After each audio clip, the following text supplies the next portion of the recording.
प्यारे बच्चों, आज के क्लास में आप सभी का स्वागत है। आज के इस वीडियो में हम लोग सीखेंगे कि कैसे वेक्टर के कंसेप्ट को यूज कर exercise 10.2 mathematics class 12 NCERT text book के जो बेहतरीन क्वेश्चंस हैं उनको कैसे बनाया जाता है। तो आइए exercise 10.2 question number 11। So that the vectors 2i minus 3j plus 4k and minus 4i plus 6j minus 8k are collinear. दो वेक्टर्स हैं बच्चों, इन दोनों वेक्टर्स को हमको कोलिनियर दिखाना है। कोलिनियर का मतलब दोनों वेक्टर किसी थर्ड वेक्टर के पैरेलल है और मैथमेटिकली इनको शो करने के लिए हम लोग एक वेक्टर को दूसरे वेक्टर के टर्म में एक्सप्रेस करना होगा, अर्थात A vector equal to lambda times B vector, जहाँ के लेमडा कोई स्केलर है के रूप में यदि एक्सप्रेस कर दिया जाए तो दोनों वेक्टर्स कोलिनियर कराते हैं। मान लेते हैं बच्चों कि A vector is equal to पहला जो वेक्टर दिया गया है 2i minus 3j plus 4k vector, इसका नाम हो गया ए वेक्टर। एंड दूसरा जो वेक्टर दिया हुआ है B vector equal to minus 4i plus 6j minus 8k vector. अब बी वेक्टर और ए वेक्टर में क्या संबंध है बच्चों? यदि बी वेक्टर में से हम लोग माइनस 2 स्केलर को कॉमन निकालते हैं तो ब्रैकेट में छूट जाएगा 2i माइनस 3j और प्लस 4k वेक्टर। अर्थात यहाँ आप आसानी से देख सकते हैं बच्चों, B vector is equal to minus 2 times into A vector, अर्थात B vector is equal to scalar times A vector हो गया। तो जब कभी भी दो वेक्टर को बच्चों इस तरह से यदि एक्सप्रेस किया जाए B vector equal to lambda times A vector, तब ये दोनों वेक्टर्स कोलिनियर वेक्टर्स कहलाते हैं। इस तरह से हम दिखा सकते हैं बच्चों कि जो दोनों दिए गए वेक्टर्स है वो कोलिनियर वेक्टर्स हैं। आइए बच्चों, एक और बहुत ही बेहतरीन क्वेश्चन है, क्वेश्चन नंबर 12। ये एग्जाम में पूछे जाते हैं। Find the direction cosines of the vector. कोई भी वेक्टर इस तरह से दे देगा बच्चों, यहाँ दिया है i vector plus 2j vector plus 3k vector. इस तरह से कोई वेक्टर दे देगा और उस वेक्टर का आपको डायरेक्शन कोसाइन निकालने के लिए पूछा जाएगा बच्चों। इसको बनाएंगे कैसे? सबसे पहले जो दिया गया वेक्टर उसको नाम दे दिए ए वेक्टर बराबर क्वेश्चन लिख दिया i vector plus 2j vector plus 3k vector. उसके बाद इस वेक्टर का मॉडुलस निकाल लिए, मैग्नीट्यूड निकाल लिए। मैग्नीट्यूड का फॉर्मूला हो गया रूट अंडर i का जो कोएफिशिएंट है उसका स्क्वायर अर्थात 1 का स्क्वायर प्लस j का जो कोएफिशिएंट है उसका स्क्वायर अर्थात 2 का स्क्वायर प्लस k का जो कोएफिशिएंट है उसका स्क्वायर अर्थात 3 का स्क्वायर। इसको सॉल्व कर दिए, रूट अंडर 14 आ गया। उसके बाद हम यूनिट वेक्टर निकालते A cap. Unit vector equal to formula होता है कि any vector divided by its modulus, अर्थात A cap is equal to A vector divided by modulus of A vector. किसी भी वेक्टर को उसके मॉडुलस से डिवाइड कर देंगे वह हो जाएगा मेरा यूनिट वेक्टर। अब रूट अंडर 14 से डिवाइड कर दिए बच्चों ए वेक्टर को। अब इसको अलग अलग करके लिख दिए 1 by root under 14i plus 2 by root under 14j plus 3 by root under 14k vector लिख दिए। यहाँ बच्चों जैसे ही आप ए कैप को आप इस तरह से लिख देते हैं तो यहाँ ए कैप को जब आप एक्सप्रेस करते हैं उसमें आई का जो कोएफिशिएंट होता है उसको हम लोग एल से रिप्रेजेंट करते हैं, जे का जो कोएफिशिएंट होता है उसको एम से, और के कैप का जो कोएफिशिएंट होता है उसको एन से रिप्रेजेंट करते हैं। और इसी एल एम एन को हम लोग बोलते हैं डायरेक्शन कोसाइन, और डायरेक्शन कोसाइन को हम लोग एल को लिखते हैं कॉस अल्फा, तो कॉस अल्फा टाइम्स आई हो गया। एम को लिखते हैं कॉस बीटा, तो प्लस कॉस बीटा टाइम्स जे कैप हो गया, प्लस एन को लिखते हैं कॉस गामा, तो कॉस गामा टाइम्स के कैप हो गया। तो आई जे के इन तीनों के जो कोएफिशिएंट हैं इनको डायरेक्शन कोसाइन बोला जाता है बच्चों। कब? जब यदि हम वेक्टर को ए कैप के रूप में लिख देते हैं तब। और इन्हीं डायरेक्शन कोसाइंस को क्वेश्चन में पूछा गया है बच्चों। यहाँ कंपेयर करने से, तुलना करने से पता लगेगा हमको कि आई का जो कोएफिशिएंट है वो कितना 1 बाय रूट अंडर 14, अर्थात कॉस अल्फा का मान 1 बाय रूट अंडर 14 है। उसी प्रकार से कॉस बीटा का मान 2 बाय रूट अंडर 14 है एंड कॉस गामा का मान 3 बाय रूट अंडर 14 है। और इन्हीं को बोला जाता है direction cosines of the given vector. So दिए गए वेक्टर के ये डायरेक्शन कोसाइंस कहलाएंगे बच्चों। ओके, आइए बच्चों सेम एक्सरसाइज 10.2 का क्वेश्चन नंबर 13 बनाते हैं। Find the direction cosines of the vector joining the points A 1, 2, -3 and B -1, -2, 1 directed from A to B।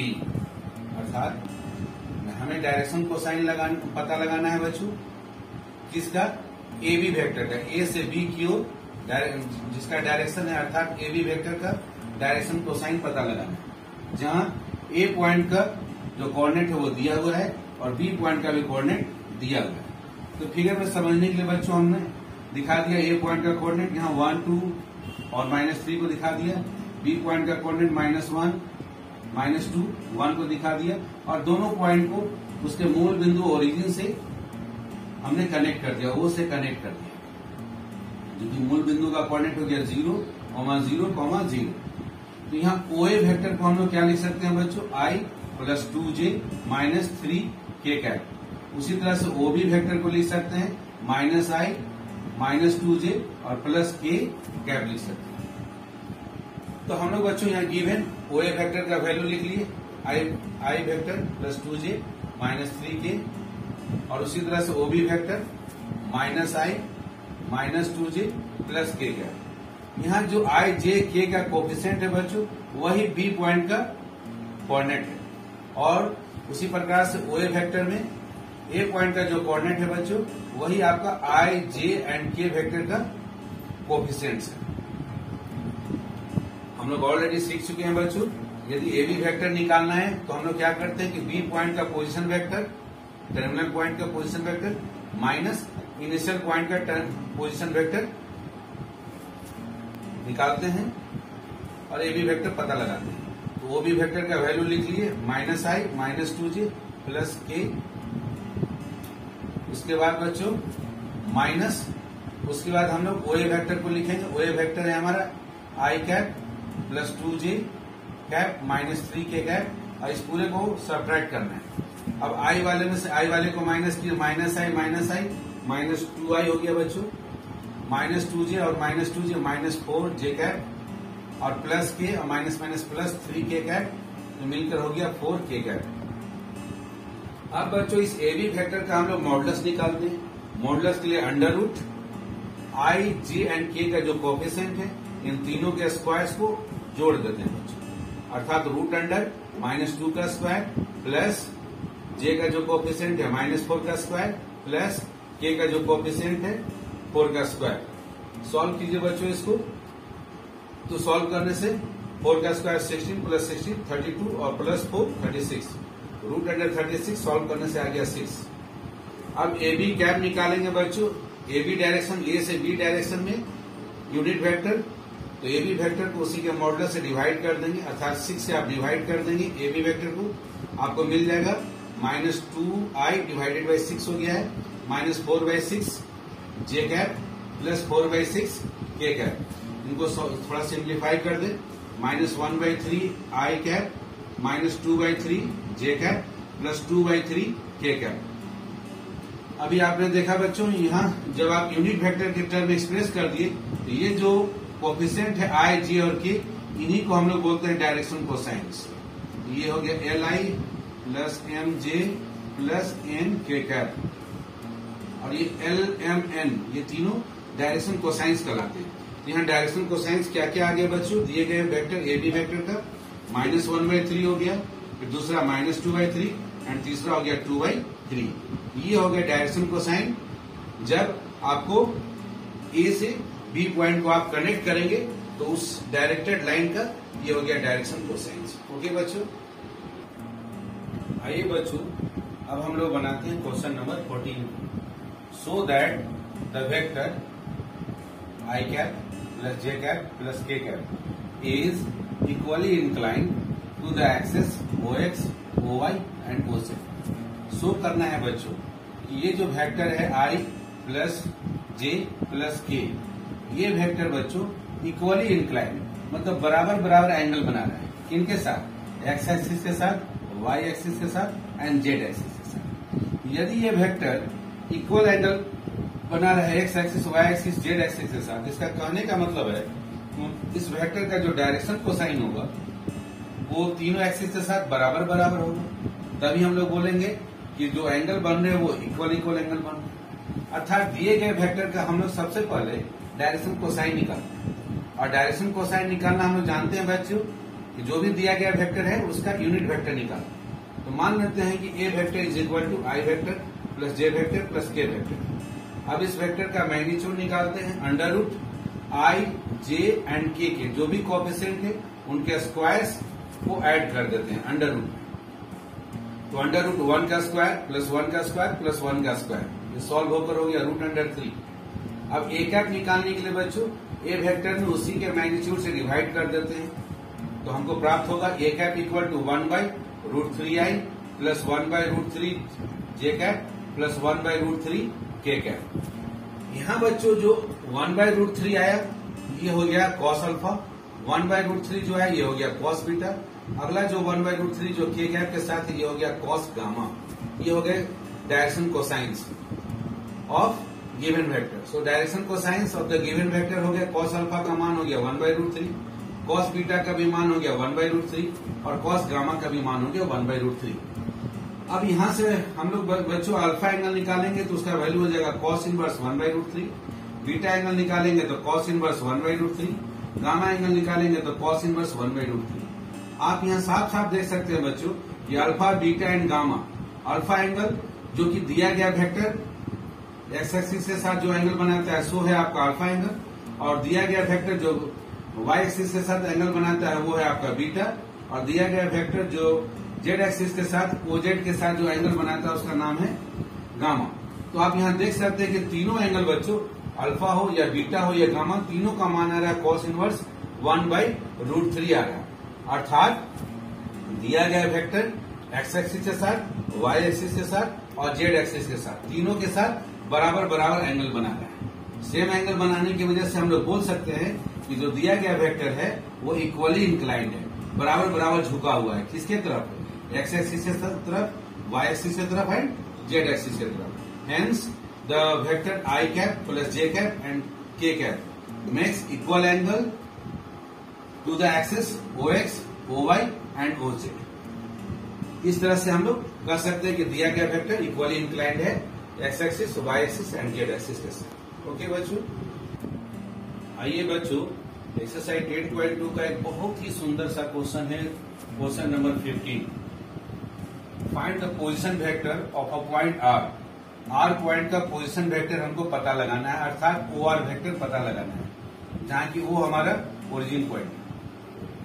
Find the position vector of a point R which divides the line joining the points P Q.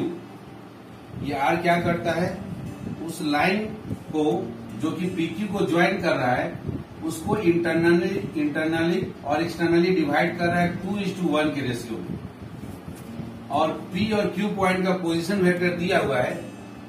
Position vectors are I cap plus 2 J cap minus K cap, and Q का position vector है minus I cap plus J cap plus K cap respectively in the ratio 2:1 internally and externally. एक बार और question को दोहरा दे रहे हैं बच्चों। Find the position vector of a point R. R point का पोजीशन वेक्टर निकालिए which divides the line joining 2 points P and Q whose position vectors are given respectively in the ratio 2:1 internally and externally. यहाँ दो सवाल है बच्चों। जब ये point R P Q line को इंटरनली डिवाइड करता है, इंटरनली डिवाइड करने का मतलब पी क्यू के बीच में कहीं पर आर आकर पी क्यू को 2 और 1 के रेशियो में डिवाइड कर रहा है, अर्थात P R divided by R Q का रेशियो जो होगा बच्चों वो 2:1 दिया हुआ है। एम और एन का जो अनुपात है बच्चों वो 2:1 दिया हुआ है। इंटरनली का मतलब होता है पी क्यू के बीच में कहीं पर आर आएगा और वह पी क्यू को इंटरनली डिवाइड करता है। वो हमारा मूल बिंदु है बच्चों। ओ से पी पॉइंट को कनेक्ट कर दिया गया है, ओ से क्यू पॉइंट को कनेक्ट कर दिया गया है, और ये ओपी वेक्टर आपका क्वेश्चन में दिया गया है आई plus 2 J cap minus K cap, ये दिया हुआ है। उसी तरह से ओ क्यू, क्यू पॉइंट का पोजीशन वेक्टर दिया हुआ है ओ क्यू वेक्टर माइनस आई प्लस जे और प्लस के कैप। हमको ओआर वेक्टर बच्चों निकालना है इंटरनली के केस में। इंटरनली का मतलब क्लियर हो गया बच्चों, पीक्यू के बीच में कहीं पर आर आकर पीक्यू को 2:1 के रेशियो में डिवाइड करता है, तब हम लोग बोलते हैं इसको इंटरनली। और एक्सटर्नली का मतलब क्या होता है, यदि पीक्यू के बाहर में आर रहकर, यहाँ पीक्यू से बाहर में देखिए आर रहकर, अगेन बच्चों यहाँ P R divided by Q R, दोनों केस में अनुपात सेम है बच्चों, P R divided by Q R. Internally के केस में भी 2:1 है, एक्सटर्नली के केस में भी P R divided by Q R. P R हो गया 2 और क्यू आर हो गया 1, 2 और 1 के अनुपात में यहाँ डिवाइड कर रहा है बच्चों। तो आर यदि पीक्यू के बाहर में रहकर P R divided by Q R का वैल्यू 2:1 हो या m:n हो, तो ऐसे डिवीजन को हम लोग बोलते हैं एक्सटर्नली आर पीक्यू को डिवाइड कर रहा है, और ऊपर वाले केस में बोलते हैं कि आर इंटरनली पीक्यू को डिवाइड कर रहा है। तो आइए बच्चों यहाँ गिवन है हमारे पास पी पॉइंट का पोजीशन वेक्टर दिया हुआ है I cap plus 2j cap minus K cap. उसी प्रकार से क्यू पॉइंट का पोजीशन वेक्टर दिया हुआ है OQ vector minus I cap plus J cap plus K cap. और इंटरनली डिवाइड कर रहा है बच्चों, रेशियो ये फिक्स है आपका P R divided by R Q का अनुपात दिया हुआ 2:1। जनरल फॉर्मूला में इसको हम m:n लेकर बनाते हैं बच्चों, अर्थात पी आर क्यू आर या आर क्यू का जो अनुपात है बच्चों वो m:n है, जो यहाँ पर क्वेश्चन में दिया गया है 2:1 है। तो हमको आर पॉइंट का पोजीशन वेक्टर निकालना है। तो इंटरनल सेक्शन फॉर्मूला है हमारे पास बच्चों। जब हम यहाँ पर देखिए इसको याद कैसे करते हैं बच्चों, ओआर वेक्टर आपको निकालना है, ओआर वेक्टर। तो एम कहां से कहां तक आपको दिख रहा है बच्चों, एम आपको पी से आर तक का दिख रहा है। तो इस एम को क्या करेंगे आप क्यू वाले के पोजीशन वेक्टर में मल्टीप्लाई करेंगे, M into O Q vector करेंगे, फिर प्लस अब एन आपको कहां से कहां कनेक्ट कर रहा है बच्चों, क्यू और आर को कनेक्ट कर रहा है। इन दोनों को छोड़कर एन को मल्टीप्लाई कर देंगे पी पॉइंट का पोजीशन वेक्टर में, एन इंटू ओपी वेक्टर, और दोनों को ऐड कर देंगे बच्चों, और डिवाइडेड बाय इन दोनों का रेशियो को ऐड कर देंगे आप इंटरनल सेक्शन फॉर्मूला में। सो ओआर वेक्टर का फॉर्मूला हो जाएगा N into O Q vector plus N into OP vector divided by M और एन को जोड़ देंगे, divided by M plus N. तो 2 इंटू ओक्यू वेक्टर का जो वैल्यू दिया हुआ उसको लिख दिए, प्लस ओपी वेक्टर का भी जो वैल्यू दिया हुआ बच्चों उसको लिख दिए, उसमें आप 1 से मल्टीप्लाई कर दें। इनको सिंप्लीफाई करें, सिंप्लीफाई करेंगे तो आपका ओआर वेक्टर आपको मिल जाएगा -1/3 times I plus 4/3 times J plus 1/3 times के। ये हो गया बच्चों आर वेक्टर का पोजीशन वेक्टर, जब आर इंटरनली डिवाइड करता है पीक्यू को 2:1 के रेशियो में तब। अब आइए एक्सटर्नल डिवीजन में क्या होगा बच्चों, एक्सटर्नल डिवीजन में भी फॉर्मूला सेम है बच्चों, केवल एक जगह फर्क है। वो क्या फर्क है उसको समझें आप। एम यहाँ पर पी और आर को कनेक्ट कर रहा है तो एम को मल्टीप्लाई करना है क्यू के पोजीशन वेक्टर के साथ, अर्थात M into O Q vector. तो आप M into O Q vector लिख दिए बच्चों। इंटरनल में जहां हम प्लस करते थे बच्चों अब यहाँ माइनस करना है, तो माइनस एम का तो हो गया, अब एन को एन क्यू और आर को कनेक्ट कर रहा है इसलिए एन को मल्टीप्लाई करेंगे पी के पोजीशन वेक्टर के साथ, एन इंटू ओपी वेक्टर। तो M times OQ vector minus N times OP vector, और ऑर्डर मेंटेन रखेंगे बच्चों, शुरू में एम है तो एम माइनस एन लिखेंगे। इसको चाहे तो आप जस्ट उल्टा भी इस तरह से आप लिख सकते थे, सबसे पहले आप एन लेंगे तो एन टाइम्स ओपी वेक्टर, उसके बाद minus M times OQ vector, लेकिन डिवाइडेड बाय फिर यहां पर ऑर्डर चेंज हो जाएगा बच्चों, एन माइनस एम हो जाएगा, दोनों फॉर्मूला सेम है। अब यहाँ वैल्यू लिखिए बच्चों, एम का वैल्यू यहाँ पर 2 दिया हुआ है, 2 into OQ vector minus I cap plus J cap plus K cap, minus N का वैल्यू दिया हुआ है 1 है तो -1 टाइम्स ओपी पी का पोजीशन वेक्टर लिखिए I plus 2 J cap minus K cap, इसको सिंप्लीफाई कीजिए divided by M minus N, अर्थात 2 - 1, 2 - 1 हो गया, इसको लिखने की आवश्यकता नहीं है। ऊपर सॉल्व कीजिए बच्चों तो आपको ओआर वेक्टर मिल जाएगा -3i प्लस 3 के कैप। जे आपका बच्चों देखिए 2j कैप और -2j कैप दोनों मिलकर 0 हो गया, तो उसको लिखने की आवश्यकता नहीं है। तो इस तरह से यदि आर एक्सटर्नली डिवाइड करेगा पीक्यू को 2 और 1 के रेशियो में, तो उस समय आर वेक्टर का पोजीशन वेक्टर हो जाएगा -3i cap plus 3k cap बच्चों। ओके बच्चों। आइए बच्चों, अब हम लोग क्वेश्चन नंबर 16 को बनाते हैं। Find the position vector of the mid point. Mid point का पोजीशन वेक्टर निकालना है। Find the position vector of the mid point of the vector joining the points P 2, 3, 4 and Q 4, 1, -2। अर्थात P point जिसका की coordinate 2, 3, 4 है, Q point जिसका coordinate 4, 1, -2 है। इसको ज्वाइन करने वाला जो वेक्टर है PQ वेक्टर, इस PQ वेक्टर का जो मिड पॉइंट है, मान लेते हैं यहाँ पर R इसका मिड पॉइंट है। इस R पॉइंट का हमको पोजीशन वेक्टर पता लगाना है बच्चों। अर्थात R वेक्टर को ओरिजिन से आप कनेक्ट कर दिए तो ये OR वेक्टर क्या होगा, इसको पता लगाना है। मिड पॉइंट निकालने का मतलब हो गया बच्चों, हमको इंटरनल सेक्शन फॉर्मूला चाहिए। जो मिड पॉइंट होगा वो PQ के ठीक बीचों बीच होगा, और वो PQ को किस रेशियो में डिवाइड करेगा, PR/RQ का जो रेशियो होगा वो 1:1 होगा, बराबर बराबर। M का वैल्यू यहाँ पर 1 रहेगा, N का वैल्यू यहाँ 1 रहेगा। तो इस OR वेक्टर को हमको निकालना है। So let R be the mid point of PQ। PQ का मिड पॉइंट मान लेते हैं हम R। यहाँ गिवन क्या है बच्चों, P पॉइंट का कोऑर्डिनेट दिया है तो हम लोग उसको ओरिजिन से कनेक्ट करके OP वेक्टर लिख लेते हैं, पोजीशन वेक्टर, और P लिख लेते हैं। OP वेक्टर इक्वल टू दिया हुआ है 2i + 3j + 4k।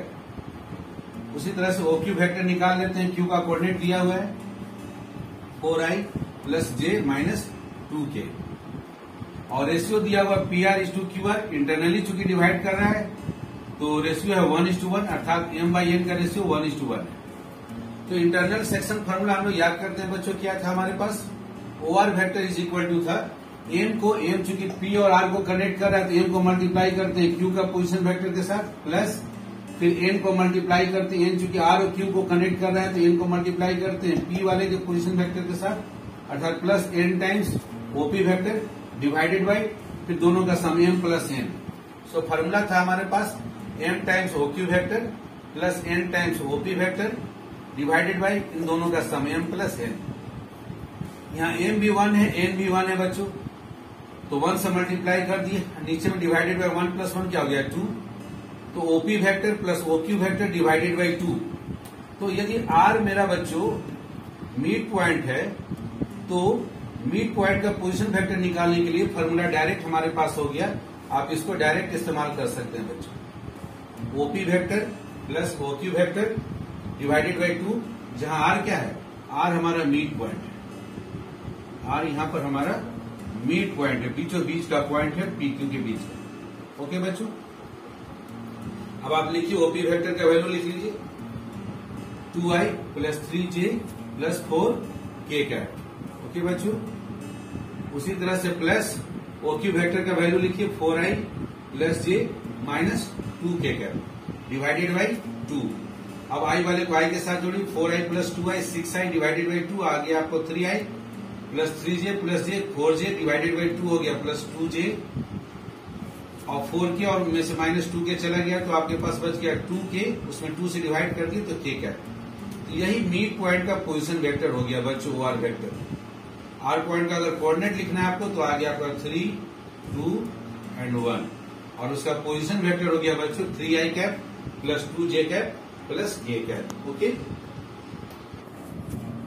आइए बच्चों, अब एक और एक्सरसाइज 10.2 का ही क्वेश्चन नंबर 17, बहुत ही इंटरेस्टिंग क्वेश्चन है।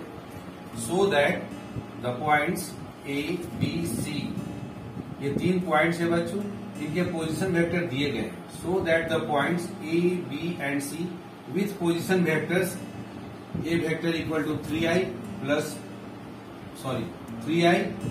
4j - 4k, B vector is equal to 2i - j + k, and C vector equal to i - 3j - 5k।